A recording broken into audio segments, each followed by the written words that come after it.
Hey Cam followers, it's me, Esme, with another one of our amazing lives, and we are joined today by the brilliant Matt Gurney. You've probably seen him here before because he's amazing and comes and does lots of lives with us and helps us out a lot. But tonight we are going to be tackling the topic of pain clinic and how to approach an arthritic patient, which is hopefully something that's going to be really fun to talk about and appropriate for anybody who's got an arthritic pet, so it should be really fun. Matt, do you mind, I know lots of people know you already, but do you mind giving an introduction about yourself? Yeah, sure. I started life as a vet in practice. I worked in a mixed practice. I enjoyed doing everything in that practice, but I wanted to be good at one thing, and so I picked anaesthesia. I kind of always thought when I was a student at uni at Liverpool, I thought, oh, the anaesthetist is really clever. I could never do that. And then I wanted to do something that kept that I could do some cattle work and some equine work and some dogs and cats.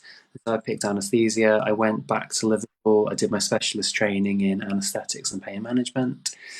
I got to the end of that and realised that actually I really liked doing dog and cat anaesthesia, and pain management was one of my biggest areas of interest. And over the last, how long have I been away from Liverpool? Probably about 12 years. Over the last 12 years, I've just gone more down the pain management route. I'm really interested in acute pain management, chronic pain management. Yeah, and I'm interested in spreading the word and teaching vets and vet nurses and physiotherapists and veterinary professionals about pain management. And now us as well, so we're very lucky to have you here, so thank you for joining us. So let's get started. I thought we would just make up a case because it's probably the easiest thing to do, isn't it? So let's pretend we've got a Labrador. He's 10. His name's Buster. And his owners have just noticed that he's slowing down on walks and he doesn't want to jump into the car. He's struggling with stairs and he's been referred to your pain clinic. Where do you start? Um, I When I say I take a holistic view, I mean I look at everything. So you might think, oh, Matt's an anaesthetist, he's just going to talk about drugs. Drugs are a massive part of what I do, but as we all know, drugs are not everything. And we can prescribe you some very good drugs, but unless we do absolutely everything, the drugs can't just cope with the arthritis on their own. So we need to think about a whole range of things. Weight loss is massive, exercise management is huge, physical rehabilitation, so physiotherapy, hydrotherapy, all incredibly important.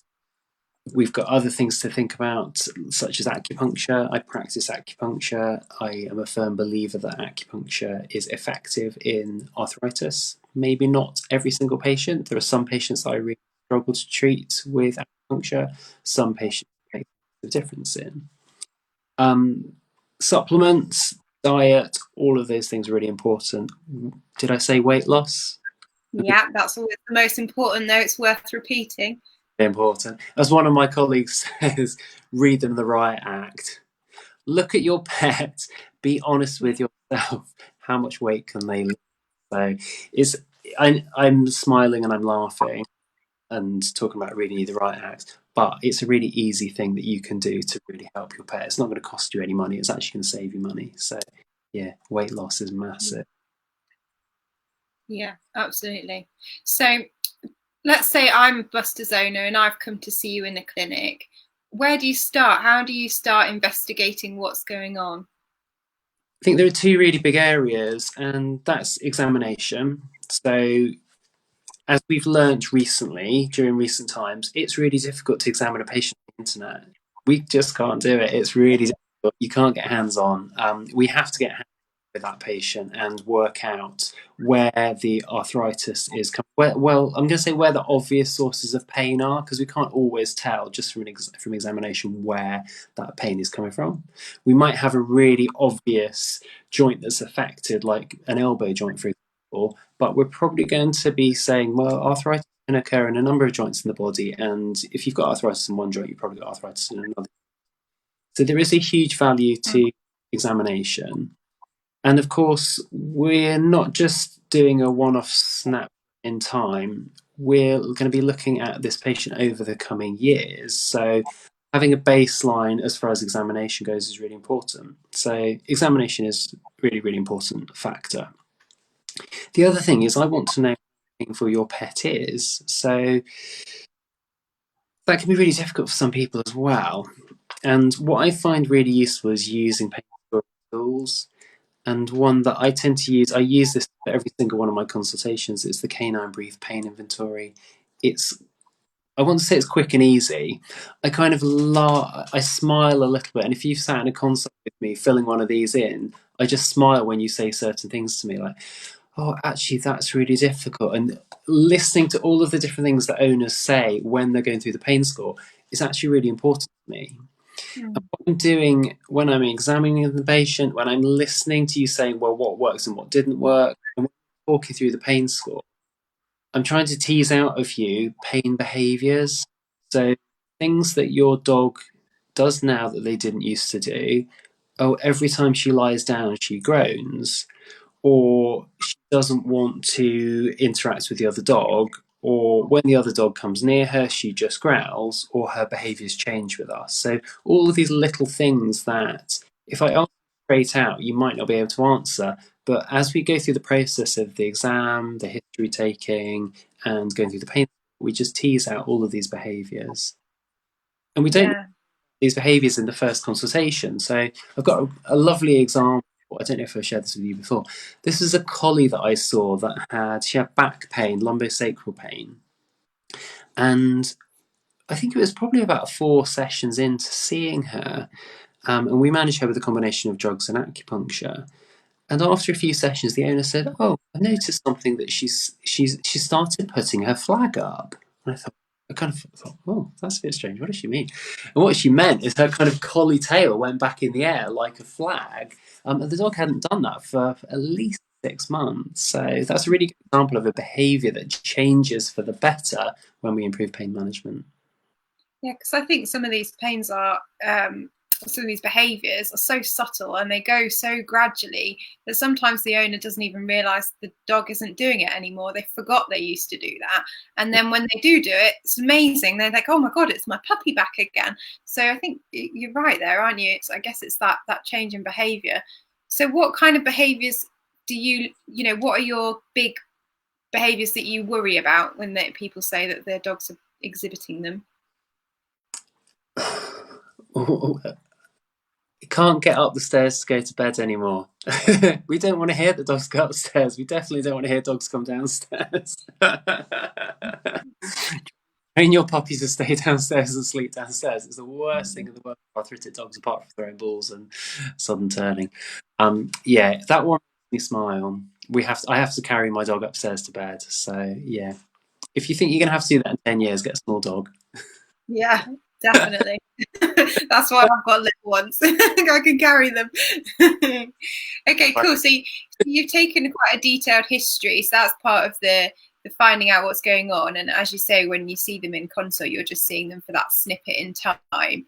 And how far back when you're looking at history do you go? Do you go back from when they're a pup? Do you just go back from when the owner noticed the problem starting? Or what do you tend to do? I think that's a really good point. That's really difficult because I think people only notice when dogs slow down quite severely. And you'll have heard me say before that by the time we diagnose arthritis, we know that 50% of dogs, at least 50% of dogs are diagnosed with arthritis too late. So Yeah. that percent is those owners coming to us and saying, "Look, I think I've got a problem. I think my pet has a problem." And I think a lot of people, you see that light bulb moment when you start talking. They say, "Oh yeah, well, actually, I think she wasn't doing this or he wasn't doing that 6 months ago." So I think people already realise, "Oh yeah, actually, we've recognised it a bit too late." But this is life, and we can't do anything about that. So I don't think we should beat ourselves up that we've recognised these things too late. What we should Yeah. do, be aware. Maybe in our younger dog, we should be thinking, actually, looking a little bit closer at them on a more regular basis. And I suppose Mm. back to how often are we looking at our dogs and are we taking our pets to the vet to be examined? So maybe as vets, we need to be thinking in certain breeds and from certain ages, maybe as young as 3 and 4, certainly, we should be thinking, is this dog in risk category for arthritis. Yeah. And what I've learned recently is often I find, because I do the same as you, I do not to the same standard at all, but I do little pain clinics and I do a bit of acupuncture. And one of the things I've noticed is when you take a history, they'll remember that the dog was actually hit by a car when it was 2, or it was really badly attacked when it was 18 months old, but now it's 10. They don't think that's necessarily relevant, but actually you find that you find a really horrible muscle knot in a place where they say, oh yeah, that's where that horrible attack happened. And there are incidences that we don't even realise that the dog has then been guarded or compensated for that issue for so long that we don't know. So I think you're right. It's making sure that you are being really proactive from the beginning to see your vet, and if it needs a massage, take it for a massage. Dogs love them. Or go for some acupuncture or whatever you think. So abnormal muscle use is going to encourage the dog to use the joint will be worn in an abnormal way. So yeah, all of these factors could indeed contribute to arthritis at some stage, definitely. Yeah. Your young dog hit by a car. Yeah, sorry. So Buster, our lovely dog that we're seeing, you've taken he's not got any history of being hit by a car or anything. He's just started slowing down in the last, say, 18 months. He's not on any medication at all, no supplements, and the owner hasn't done anything at home. So where do you start in terms of working out a treatment plan for him? We're going to start with weight management. Make sure, should we say the Buster is nice and slim? Yeah, we can do. Buster lose 1 or 2 kilos. Let's focus on, I suppose. Yeah. If he's my dog. My cat has just put his claws in my leg. Neville, talking about dogs. Can't see that, he's under my desk. He's just put his claws in my leg. Back to Buster. We're going to ensure that Buster's weight is appropriate. We don't want him to gain weight, because I guess one of the things that we've really got to think about right from the start is that with arthritis is a progressive disease. We need to keep up with the arthritis. We need to keep the muscles in as best condition as possible, and we don't want Buster to gain weight, as over the years he's going to slow down. What he can do exercise wise is going to be restricted, so we do have to pay really close attention to diet. We want to be as proactive as possible. I think even in an early stage arthritis, so a pretty great example would be one of my family members, who I'm yet to have this argument with, put something on Facebook saying, I've just been to the vets and I got fleeced for 90 quid a bottle of Metacam because my dog's got a bit of arthritis. So there's absolutely she's perceiving absolutely zero value to that veterinary visit. What did that vet do? They said, oh, your dog's got a bit of arthritis. Really, really bad words, no value to the client. Here's some Metacam, off you go, give it to your dog. We're not going to take that approach with Buster. We're going to talk about all of these other things. So we're going to talk about drugs. We're going to talk about weight management. We're going to talk about exercise management. We're going to talk about being proactive. It's not too early to start things like hydrotherapy there. Hydrotherapy, I absolutely love hydrotherapy. I think it's hugely beneficial for conditioning those muscles.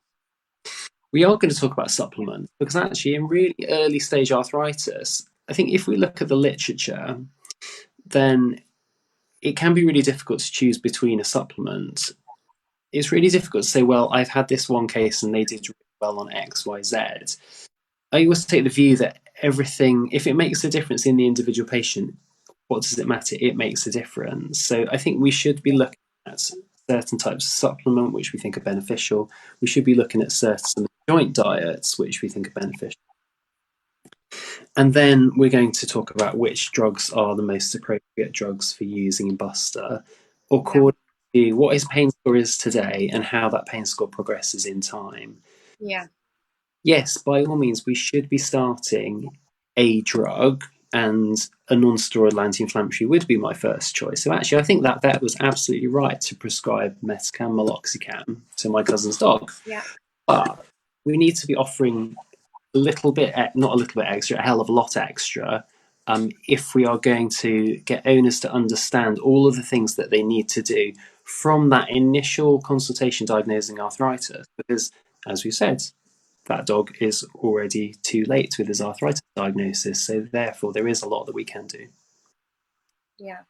And how difficult do you find it when owners come to talk about drugs? Because some people are quite resistant to start their dog, especially if it's a younger dog, on non-steroidals. Do you find people are quite open to it, or do you find that it's more difficult in some people?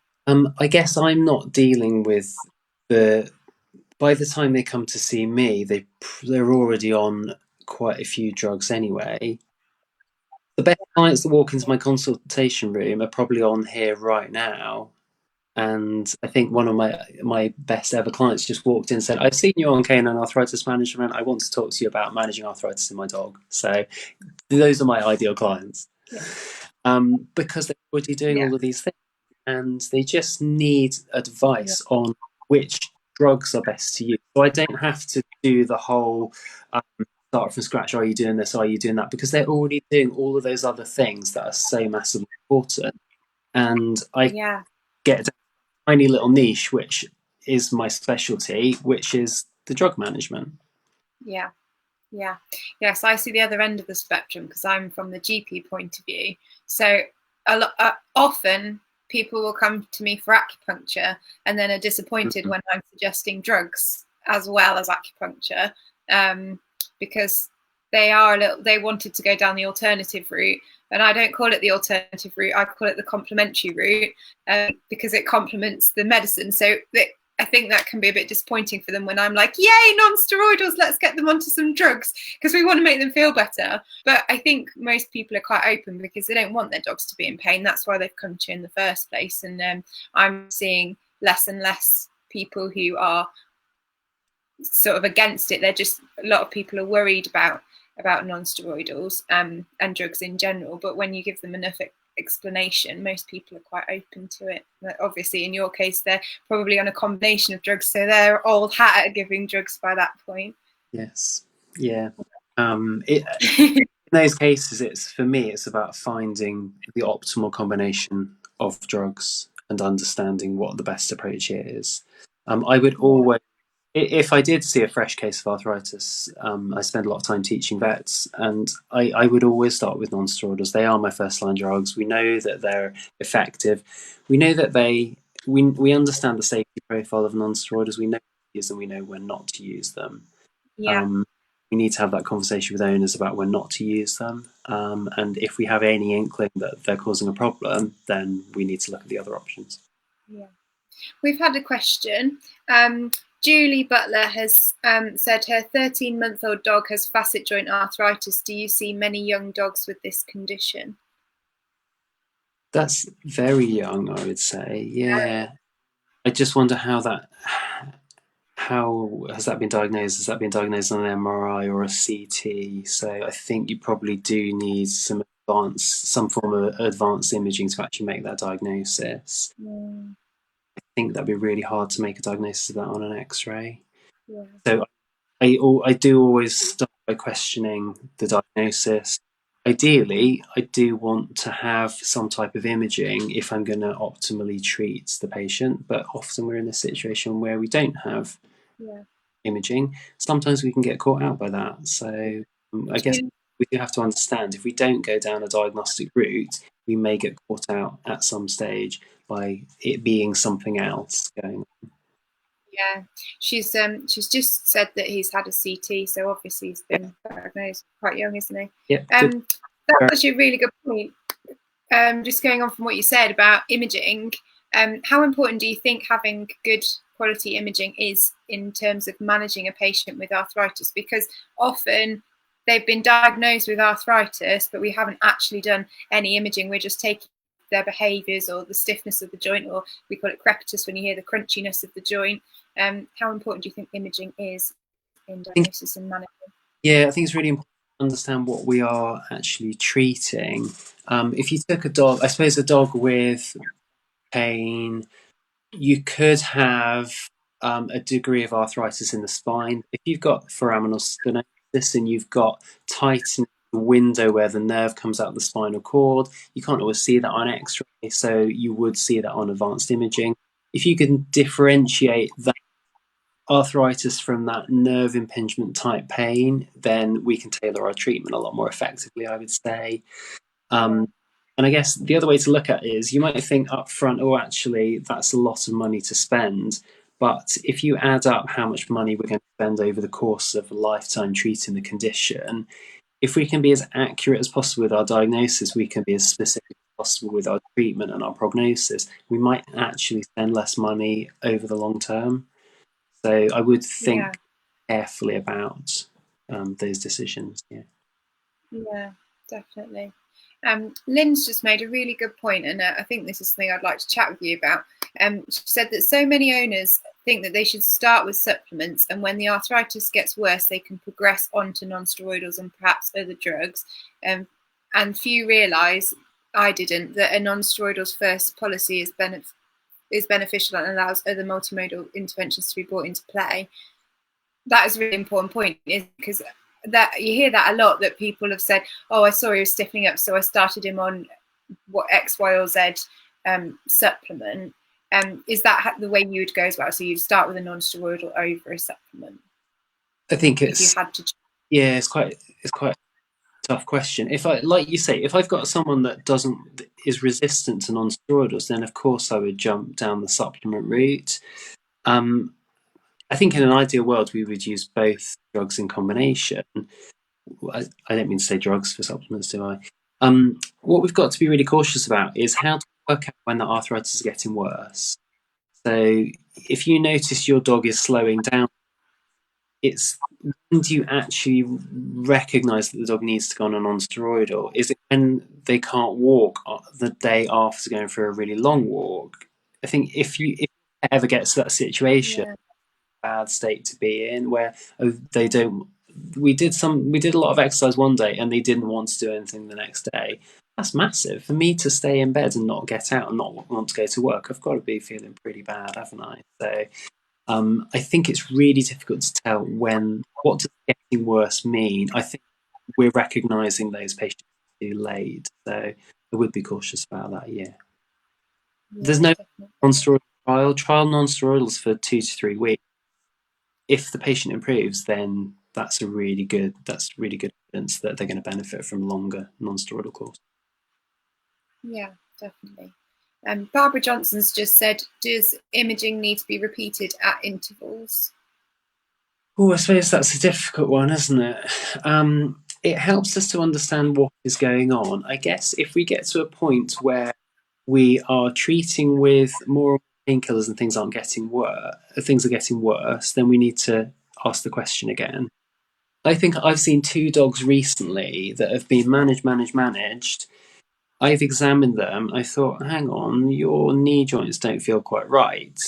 I'm very lucky because I work with a fantastic team of orthopedic surgeons. I asked one of the orthopedic surgeons to come have a look, and we think there's laxity in the knee joint.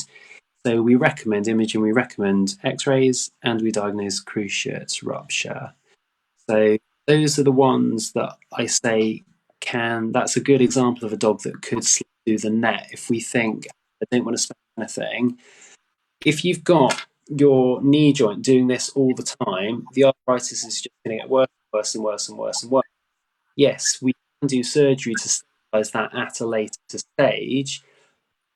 Do we know this honestly? I think we know that the earlier we stabilize the joint, the less the chances of that arthritis becoming severe. So I think those are quite good examples. They can be really difficult to spot as well. If you think you've got a little dog with stumpy legs, I think they're see if those dogs are lame. And I've had owners recently that haven't even noticed that their dogs are lame. When we look at the dog, we can quite easily see that that's lame. And maybe there's a bit of a risk at the moment, isn't it, that we're not actually seeing those dogs in person, maybe missing those subtle lamenesses. We're relying on owners saying they're lame or they're not lame, when actually I find it really hard as a vet to spot some lamenesses. So it's really hard for owners out there to actually spot those lamenesses when they're not looking at lame dogs day in, day out. So Mm. if I think say, if you're treating and your dog isn't getting any better, then that is definitely an indication that we should go for some imaging. Yeah. Yeah, it's difficult, isn't it? Because if you had, I don't know, a 13-year-old dog that's been diagnosed with hip arthritis, for example, and we know that it's got bad arthritis, and you're managing it and you're expecting it to get worse, it may be that you decide, well, we're going to just manage him, and we've decided that's what we're going to do. But if you've got the option there to do imaging, then sometimes it's nice to get a bit more information and make sure you are going. Because I mean, I don't know how you feel, but often I get to know my patients so well that sometimes I worry that I've almost missed things because I kind of know where they should be painful, and I expect them to be painful there. So I treat that part. And then I think, should he be better than this or should he not? And sometimes you're so close to the situation, it's nice to have that kind of reassurance, right? Okay, we've done the imaging again, right? I know what I'm doing and I know where I'm going with it, because you see them so, I mean, I'm sure it's the same for you, but especially with arthritis acupuncture patients, you see them so regularly, sometimes it can come a bit routine and you don't always have fresh eyes on the situation. So I think if you as an owner are keen to have repeat imaging done, then it's definitely worth doing. And Pam recently did an article on how with Gwen Covey-Camp, another really lovely vet anaesthetist, about how to manage your dog and tips for vets in keeping them comfortable while they're having imaging, because sometimes having the x-rays done because they're asleep and you're pulling them around, it can exacerbate the arthritis. So there is a really good article on Cam about that, if that's something you're considering. We've got loads of questions piling in, so I'm going to hit you with them if that's all right, Matt. Laura's a vet in Belgium. She said, is there one specific pain score scale that you would advise to use for follow-up arthritis patients? I'm not going to tell you one specific, I'm going to tell you two. I really like the Canine Brief Pain Inventory. Just Google Canine Brief Pain Inventory. You can download that for free. It's now, I think the person that developed it, Dottie Brown, now works for Elanco. But you can get access to that. I really like that. It's 10 questions. It's quick and easy to get a handle on. The other one is LOAD, which is the Liverpool Osteoarthritis in Dogs Pain Score, which is specific for dogs with arthritis. LOAD is more questions, but it enables you to pull out more information on the exercise and the type of exercise the dog's doing. So I find that really useful. Take either of those and use the COAST scoring system, the Canine Osteoarthritis scoring tool. Just Google COAST. You'll find that through the Elanco website. That allows you to stage the arthritis in those dogs based on that what we call clinical metrology instrument, that pain score, your examination, and you've taken imaging. You don't have to do imaging to work out which is the worst joint. So I find that a really useful tool to score where my patients are with regards to their arthritis. I think it's really helpful for you as owners to understand, does your dog have mild, moderate? Definitely. Yeah, I think it's lovely to have an objective way of monitoring them rather than just going by what you feel or sometimes what we want them to be. Yeah. Emily's asked a good question. So we've mentioned that lots of dogs are diagnosed too late. What do we mean by too late in terms of arthritis?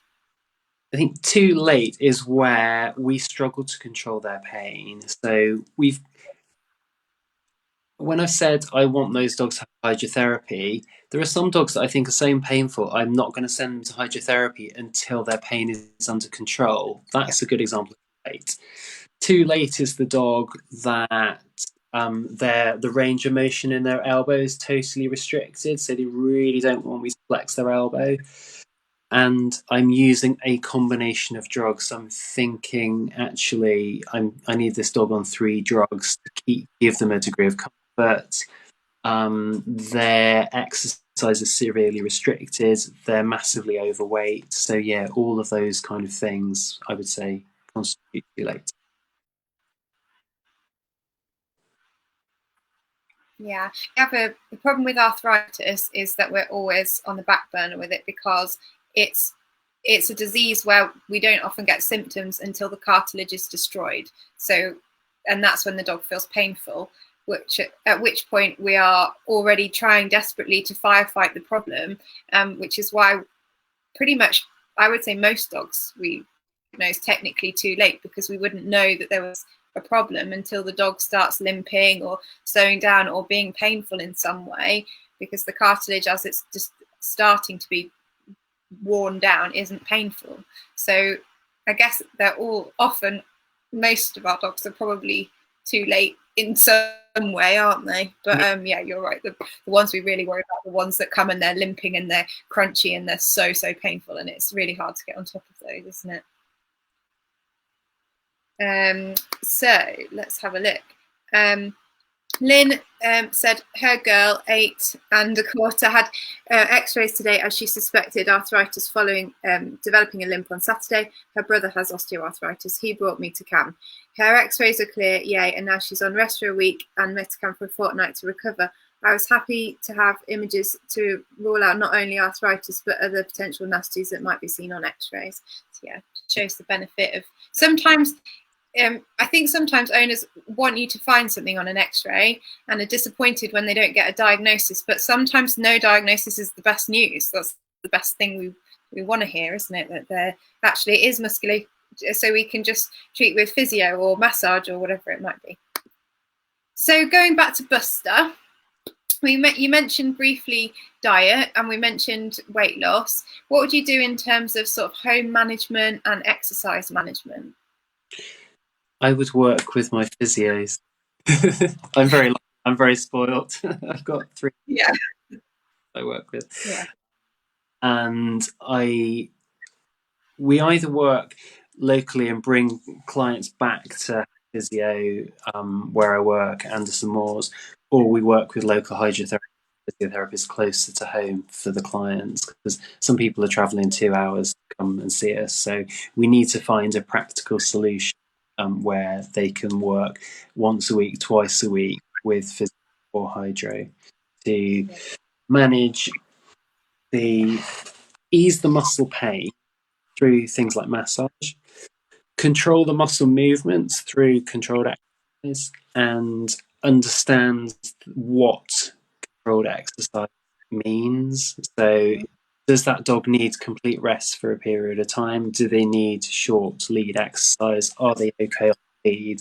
And obviously every case is very different, and I think it is worth taking an individual approach to exercise. Yeah. Just again, the multimodal approach is just the best one, isn't it? Trying to access all those bits and pieces. Now, I'm obviously very acupuncture biased. So I would love to just hear a bit more about how you approach a patient that you're going to start doing acupuncture with. Could you talk a bit about how you go about that? So I think there are kind of 2 approaches that I've listened to other people take. So some people say, if you've got an arthritic dog, just start with acupuncture, and sometimes that's all they need. I probably experience training. I tend to go down the pain relief route first and then add acupuncture into that. So I get their pain under control. I've had quite a few dogs that if you start acupuncture when they're painful, they really don't enjoy it. And I want to see that dog on a regular basis, and I want them to want to come back and to enjoy acupuncture sessions because they benefit so much from it. Okay, with our acupuncture, we're trying to activate the body's own mechanisms to increase the release of painkillers, the endogenous opioids, for example. We're also treating muscle tension as well, and I think that's a really big part of acupuncture. So those not the best comparisons are not you getting your back, so we would call that a trigger point. And I think I find acupuncture really useful for treating trigger points, putting the needles either around the trigger points or near the trigger points. We can start working on those trigger points and massage before we start acupuncture as well, just to get the blood flowing, get that work going there, get some of that tension released, combine some of that acupuncture. So we're getting the double benefit really of the muscle improvement and with pain relieving effects from that acupuncture. But that's being done in a dog that is on pain medication already. The other reason I say that is because after a first acupuncture session, we'd normally expect 2 to 3 days effect from that session. We're then going to repeat at a 5 to 7 day interval and improve. We find the acupuncture benefit is cumulative after several sessions, after 4 to 6 sessions. But obviously, between those sessions, your pet is going to see a dip. And so I think that's why it's important to have them on a painkiller that's going to fill in those gaps. So that tends to be my start out with the painkillers and then add in the acupuncture as we're doing everything else. So we've talked about a lot here, and we're not going to do all of that. I've got about 7 or 8 things on my list. We're not going to do all of day one, and you're probably only going to remember half of what I say in a consultation. So this is why those repeat consultations are really important, because we're going to don't feel guilty that you don't do everything right from the word go and come back in a week time and said, well, he's had 2 hydro sessions and a physio session, he's on 3 drugs and he's had acupuncture and blah blah blah. We don't have to do everything at once. Yeah. Brilliant. I'm just having a look through our list because we've covered so much in 35 minutes already. So we've gone through history taking, the general clinical exam. We've talked about your pain scoring techniques, referring to physio or hydro if needed, supplements. We've talked a little bit about analgesics, but we have done a live on that before. So I think if anyone's really interested in wanting to learn more about analgesics, we did a really good one last time. And I'm sure we're going to have you on for more questions about other drugs soon. We talked about acupuncture, and do you recommend laser therapy from your physios? Do your physios do laser therapy? Our physios are huge proponents of laser therapy. Yeah, brilliant. We talked about weight management and diet, and we haven't talked about loads, but home management stuff. We talked about not going up the stairs. What other things do you tend to say about things at home to help the dog manage better? Avoid slippery floors. I think that's a really big one. Recognizing when you need to raise bowls up to an appropriate level for the size of the pet. Certain types of play. If I do often, I see quite a few cases that come to me through behaviourists, because behaviourists have seen aggression between dogs and other people in the household, and obviously following the advice of the behaviourist is really important. If you think there's an element of, oh, he doesn't like her coming anywhere near him anymore, we've got to work to try and manage that. So the old dog doesn't feel threatened by the young dog coming to pester him all the time. So that's another thing that I don't think people really recognise. So yeah, I think that's a really important factor. Yeah, do you work quite a lot with behaviourists? Because we know that most behavioural problems in dogs, especially in dogs who haven't had a previous behavioural problem, are pain related. So it's all very well trying to train them out of doing that behaviour, but actually you need to deal with the pain management side of things. So does that lead you to do quite a bit of sort of work as a team with behaviourists? Yeah, I love working with a behaviour. Yeah, I've worked very closely with one team of behaviourists for a long time, and I still get cases referred from the other end of the country. So, oh, wow, great. Recently that turned out cruciate. So that was really interesting. Change in behaviour picked up by the behaviourist, referred to the pain clinic. The behaviourists are always going to say, we need to rule out the pain element first, because they can't do their job. There's so much that goes into managing a behaviour problem. The process is so extensive. You have to be thinking 24 hours a day about how to manage that pet. If pain is there, if they've got that throbbing pain and you're not doing anything about it, we're not going to be able to solve that problem. So it's a massive, massive thing. Maybe I'm sure that's there are light bulb moments going on with people at the moment. Is pain the answer to my dog's behavioural problem, or his behaviour has changed recently? Yeah. Is a underlying feature. I have a personal story about this. It's not about a dog, it's about a cat. But my they adopted a cat from the social services years ago, and he'd been in a household with somebody who was a drug user and ended up in like a mental home for mental health issues, and so this cat came, and we assumed that he was just crazy because he'd had a really horrific start to life, and so we had him. This is before I was a vet. I had him for years and years and years, and then I went and went to vet school, and I treated him, and I knew he had a bit of arthritis because I'd obviously diagnosed it, and we started him on pain management, and some of the behaviours slightly improved, and then I went and did my acupuncture and pain management course, and then all of the behaviours that he was exhibiting could be put down to pain, and I started acupuncture, and he suddenly became the world's nicest cat. So even as a vet, I still hadn't associated the pain behavior at all. I just thought that was just Jake. So, and he's just a bit of a horrible cat sometimes. He just liked to attack you for no reason. It wasn't him at all. He was just really painful, which is really sad, and it makes me feel really guilty, but it also makes me empathise with owners because you aren't trained to know, and we're still learning so much about dog and cat behavior that even behaviorists are still learning things every day. We still don't, we're talking a totally different species language. It's mad, isn't it, what you learn? And I think I learn a lot from every one of my patients. I learn different things. I love the behaviour side of things. I love working with the behaviourists.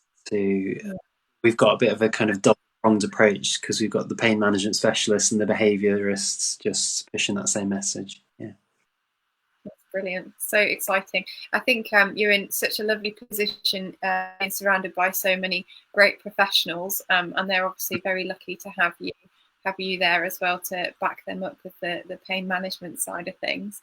I think we've gone through everything, other than I just wanted to talk to you about follow-up appointments. So if you're seeing an arthritic case, how do you decide when you're going to follow things up and how often you're going to see the patient and that sort of thing?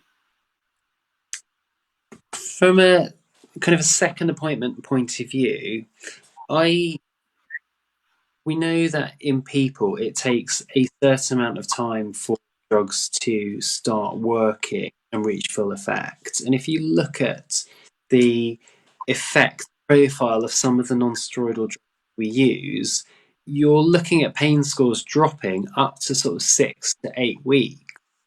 So your pet will improve over the first 2 months. We definitely know that. We maybe lack studies to show how that improvement then tracks beyond those 2 months. But for me, it means I'm going to say I'd like a repeat appointment 3 to 4 weeks later. Kind of depends on the drugs that I use, but first appointment 3 to 4 weeks later, we're going to make some changes. It actually takes us a long time to get all of those appointments, sort our schedule out, get our heads around all of those things we're going to do. Then we're going to have a repeat appointment, see how things are going. Probably going to say at that stage, okay, even if you don't think there's a massive improvement, we're going to keep going. We know that we're doing all the right things, or we're going to add in a few more of those things. I'm not a massive, as far as drugs go, I'm not a fan of changing too many things at once because I want to know which drug is having an effect. So it can be, I don't really think of it as a slow process, but it's just a considered process over time, getting that pet's pain management. And it is very individual. So I think there is a real value in that second appointment. And then we might be saying another appointment in a month's time.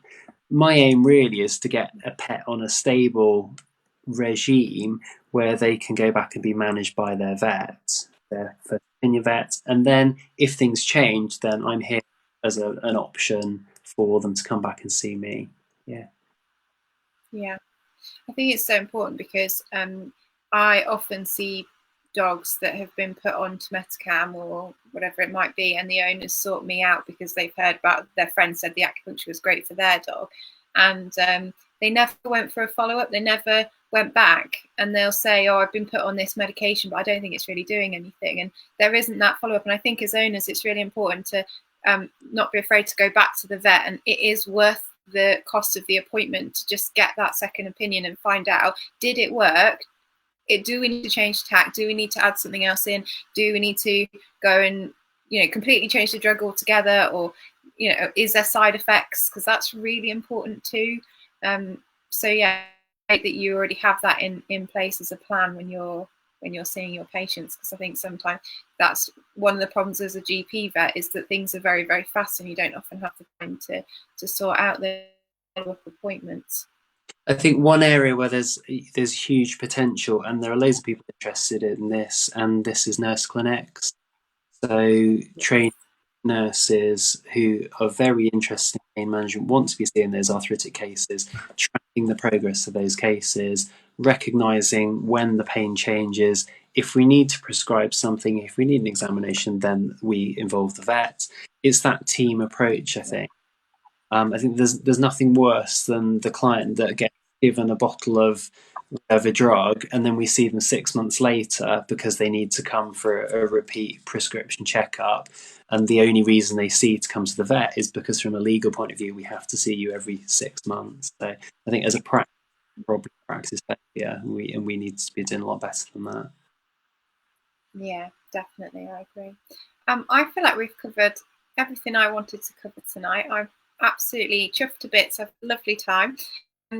It's so lovely to talk to you as always, Matt. Thank you very much for your time and for answering all the questions we've had as well. And we hope we can have you again on to talk about, I'm sure there's going to be lots of drug things we'll come and pick your brains about. But yeah, thank you again for your time. All right. Thanks. It's great. It's great answering questions. I love answering people's questions. It's really good. Thank you everybody for listening, and we'll see you soon.